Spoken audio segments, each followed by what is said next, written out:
तो लोकसभा चुनाव के तीसरे चरण का मतदान आज हो रहा है। ऐसे में मतदान को लेकर तमाम सियासी दल के द्वारा प्रचार प्रसार भी किया गया, तमाम नेताओं के द्वारा मतदान किया गया, अपने मत का प्रयोग किया गया। छत्तीसगढ़ के चरणों की बात की जाए तो पहले दूसरे में हमने मतदान का प्रतिशत कम देखा, लेकिन तीसरे में अच्छा खासा रिस्पॉन्स देखने को मिल रहा है।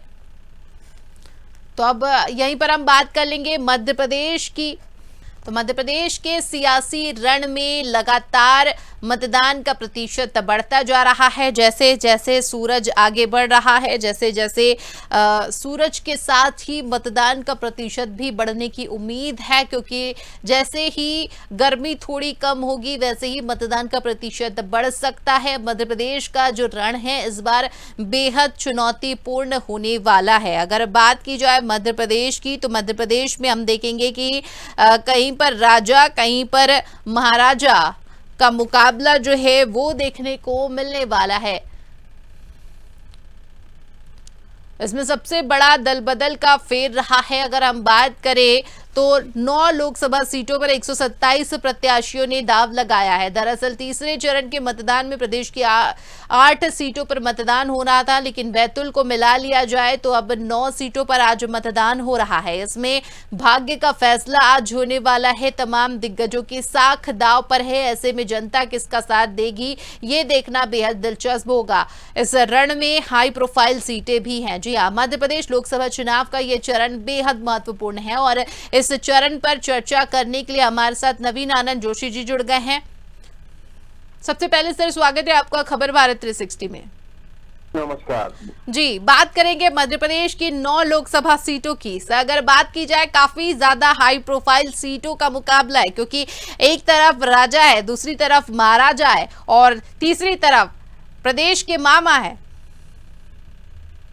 देखिए आयुषी जी, इस समय मध्य प्रदेश के चुनावों पर पूरे देश की नजर टिकी हुई है।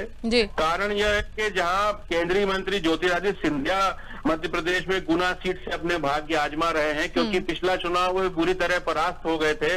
अपने ही एक सहयोगी केपी यादव के सामने वे कांग्रेस के तरफ से जब प्रत्याशी थे तो उन्हें बहुत मात खाना पड़ी थी। तो इस बार वे खुद मैदान में दोबारा से है, लेकिन पार्टी बदली हुई है। तो एक तो उस सीट पर बहुत नजर है, गुना संसदीय सीट पर। दूसरा, राजगढ़ की हम बात करें तो दिग्विजय सिंह लगभग 33 साल बाद यहाँ से चुनाव लड़ रहे हैं, क्योंकि उनके परिवार के लोग उनके भाई के हैं या जो भी लड़ते आए हैं, लेकिन इस बार वे खुद चुनाव मैदान में, इसलिए वहां भी बहुत रोचक मुकाबला हो गया है। और तीसरी बात हम करें मामा यानी कि विदिशा वाले शिवराज सिंह चौहान जो पूर्व मुख्यमंत्री हैं, उनके लिए सामने हालांकि कांग्रेस के प्रत्याशी इतने पावरफुल नहीं है जो टक्कर दे पा रहे हों, और मामा की जीत लगभग सुनिश्चित मानी जाती है। लेकिन इस सब के बीच में एक सीट का मैं जिक्र जरूर करना चाहूंगा जिसको लेकर के काफी चर्चा है देश में, वो है ग्वालियर सीट। ग्वालियर में जहां भाजपा के भारत सिंह कुशवाहा हैं, वहीं पर कांग्रेस के प्रवीण पाठक ने मुकाबले को रोचक बना दिया है। और इससे लगी हुई सीट मुरैना की भी हम बात कर लेते हैं।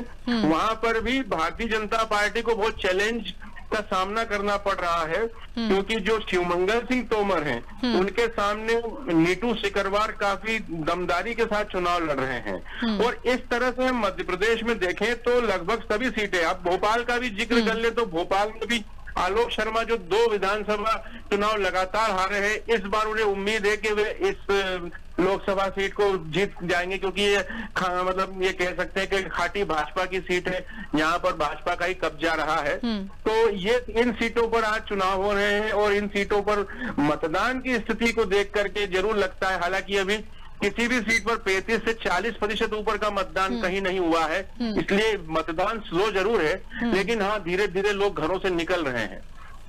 बिल्कुल। अगर देखिए बात की जाए सर, यहाँ पर अगर हम बात करें, ऐसा कहा जाता है, हम देखते हैं कि चुनाव और मतदान इसका कोई अंदाजा लगाना बड़ा मुश्किल होता है, क्योंकि जनता के दिल में कौन है, जनता के मन में कौन है, ये कहना हर समय एग्जैक्ट अगर हम कहें तो नहीं पॉसिबल होता है, क्योंकि जनता अपने विकास के मुद्दों को लेकर भी मतदान करती। कई बार हम देखते हैं कि किसी विशेष पार्टी को लेकर भावनाएं जुड़ी होती है मतदाताओं की, तो वो उसी पार्टी को वोट करती है। लेकिन समय कभी भी एक जैसा नहीं रहता, समय बड़ा बलवान है, समय बदलते रहता है। और ऐसे में हम ये नहीं कह सकते कि कोई सीट कांग्रेस की कई सालों से है तो वो हमेशा कांग्रेस की ही रहेगी, क्योंकि बदलाव कभी भी हो सकता है। कई बार हम ऐसी सीटें देखते हैं जहां पर बीजेपी का कब्जा था, लेकिन वहां पर अचानक से कांग्रेस आ जाती है। तो ये कहना संभव नहीं है मध्य प्रदेश में इस बार, क्योंकि इस बार ना तो जनता कांग्रेस की तरफ पूरी तरह से नजर आ रही है और ना ही बीजेपी की तरफ, क्योंकि कई ऐसे मुद्दे हैं जिनको लेकर मतदान का बहिष्कार तक किया गया है जनता के द्वारा। तो सर, जो मतदान का बहिष्कार जिन क्षेत्रों में किया गया है, ऐसे में इसका कितना प्रभाव पड़ेगा? देखिए, ये आपने बिल्कुल ठीक कहा कि मतदाता बहुत खामोश होता है और मतदाता की चुप्पी जब टूटती है तो वो वोट के जरिए नजर आती है। तो किसी सीट पर कोई कब्जा रहा हो बरसों और एकदम से परिवर्तन हो जाए, ये लोकतंत्र में ही संभव है। लेकिन जब बहिष्कार की बात आती है तो इसमें ये कहा जाता है कि चुनाव में मताधिकार का उपयोग करना प्रत्येक देशवासी का कर्तव्य होता है।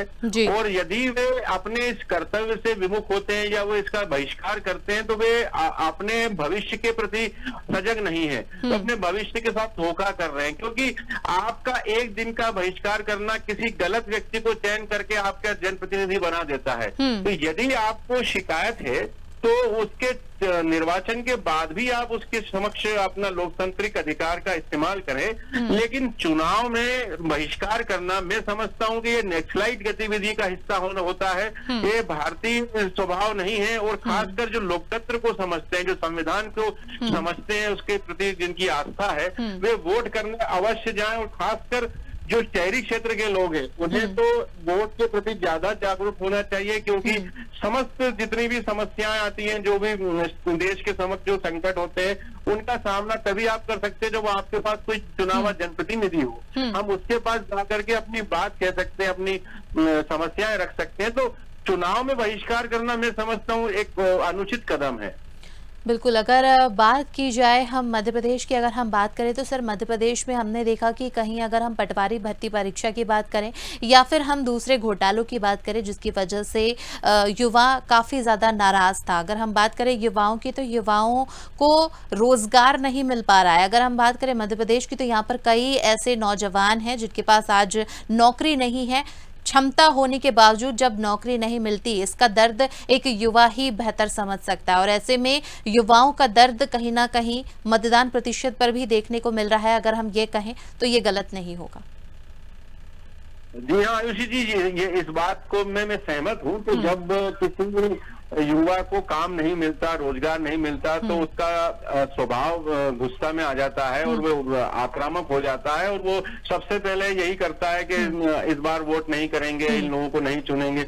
लेकिन ये समस्या का हल भी नहीं है। आप ये देखिए कि लगातार यदि युवा को इस तरह से विभिन्न दल छलते हैं, उसको धोखा देते हैं या उसका वादा करते हैं कि हम आपको चुनाव के बाद इस तरह के रोजगार के साधन उपलब्ध करा देंगे, या जैसे आपने जिक्र किया पटवारी भर्ती परीक्षा, ये घोटाले तो सदियों से चलते आ रहे हैं और आगे भी चलते रहेंगे। क्योंकि वो सारी व्यवस्थाएं एक व्यक्तियों के समूह को ही देखना होती है। और व्यक्तियों के समूह में भ्रष्टाचार, अनाचार, ये बेईमानी, ये सब होना स्वाभाविक है। इसमें कोई किसी को नहीं बदल पाया। लेकिन हाँ, ये जरूर है कि यदि राजनीतिक दल की इच्छा शक्ति मजबूत है, यदि वे अपने किसी मिशन या अपने किसी संकल्प के प्रति सजग है, तो वो ये जरूर करेंगे कि किसी भी युवा को बेरोजगार न रहने दे। क्योंकि आज सबसे बड़ी समस्या इस समय देश में है तो बेरोजगारी की और महंगाई की है। और मुझे नहीं लगता कि कोई भी राजनीतिक दल इस बात को नहीं समझते हो। लेकिन सवाल ये है कि इन चुनावों में ये मुद्दे बिल्कुल गौण हो गए। आप किसी भी चुनाव की आम सभा को देखिए, किसी भी रैली को देखिए, किसी बड़े राजनेता ने इन दो मुद्दों पर बात नहीं की। चाहे वो कांग्रेस हो, चाहे भारतीय जनता पार्टी हो, वे दोनों एक दूसरे के दल के नेताओं पर ही छीटाकशी करते रहे।